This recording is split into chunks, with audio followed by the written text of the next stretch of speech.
Gina, number 6.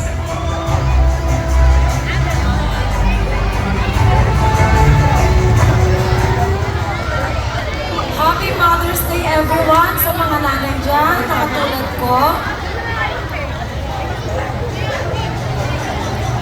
Pwede mo ba kayo na picture? Wala po ba? Okay.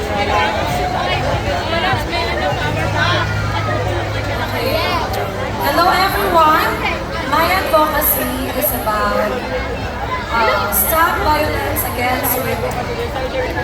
Ito ay kadalasan na nararanasan ng mga kababaihan, katulad ko, based on experience ko, hindi lang ako isang beses, pangalawang beses ko itong naranasan.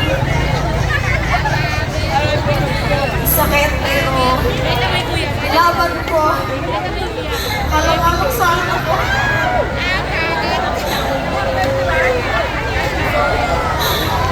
Ang hirap, pero pinaya ko.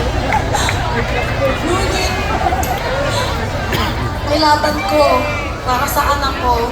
Dahil yung anak ko, naging inspirasyon ko upang maging matatag ako at maging malakas akong ina. Kaya nga nakatayo ako ngayon sa inyong harapan upang